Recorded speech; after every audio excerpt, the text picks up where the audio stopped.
আমাদের মাননীয় স্বরাষ্ট্রমন্ত্রী যেটি বলেছেন, জুলাই আবেগ নয়, আবেগ দিয়ে রাষ্ট্র চলে না। এই প্রসঙ্গে বলতে চাই মাননীয় স্পিকার, জুলাই আবেগ নয় কথা সত্যি, কিন্তু জুলাই আবেগ, জুলাই একই সাথে বাস্তবতা। আবেগ বলে জুলাইকে খাটো করে দেখার কোনো সুযোগ নেই। গণভোট যে রায় দিয়েছে বিএনপি সেই রায় অনুযায়ী সংবিধান সংস্কার পরিষদের সদস্য হিসেবে শপথ না নিয়ে দেশের মানুষকে চরমভাবে হতাশ করেছে। মাননীয় স্পিকার, জুলাই সনদ 2025-এর আদেশের 11-তে বলা হয়েছে পরিষদের অধিবেশন আহ্বান, কোরাম, ভোটদান ইত্যাদি শিরোনামের বলা হয়েছে সংসদ নির্বাচনের ফল ঘোষিত হইবার 30 পঞ্জিকা দিবসের মধ্যে যে পদ্ধতিতে জাতীয় সংসদের প্রথম অধিবেশন আহ্বান করা হইবে অনুরূপ পদ্ধতিতে সংবিধান সংস্কার পরিষদের প্রথম অধিবেশন আহ্বান করা হইবে। কিন্তু অত্যন্ত পরিতাপের বিষয় মাননীয় স্পিকার, জাতীয় নির্বাচন অনুষ্ঠিত হয়ে গেছে, আজ 1 মাস গত হতে যাচ্ছে, কিন্তু এখন পর্যন্ত সংবিধান সংস্কার পরিষদের প্রথম অধিবেশন আহ্বান করা হয় নাই। শুধু তাই নয়, বিএনপি আজকের দিন পর্যন্ত সংবিধান সংস্কার পরিষদের সদস্য হিসেবেও শপথ গ্রহণ করে নাই।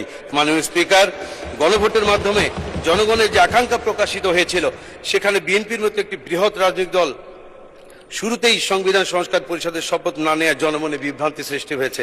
বিএনপি জুলাই সনদে বিশ্বাসী কিনা, গণ অভ্যুত্থানের গণাকাঙ্ক্ষার প্রতি শ্রদ্ধাশীল কিনা, জনগণের প্রত্যাশা অনুযায়ী সংবিধান সংস্কার করে নতুন এক বাংলাদেশ বিনির্মাণ করবে কিনা, এসব প্রশ্ন এখন জনমনে ঘুরপাক খাচ্ছে।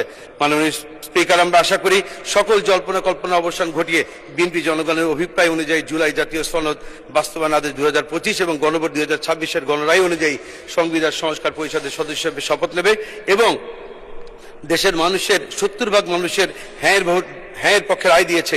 এই দুটো ভোট একসঙ্গে হয়েছে, একই সঙ্গে ফল প্রকাশ হয়েছে। ধন্যবাদ মাননীয় সদস্য। আচ্ছা, 1 মিনিট বলেন। ধন্যবাদ মাননীয় স্পিকার।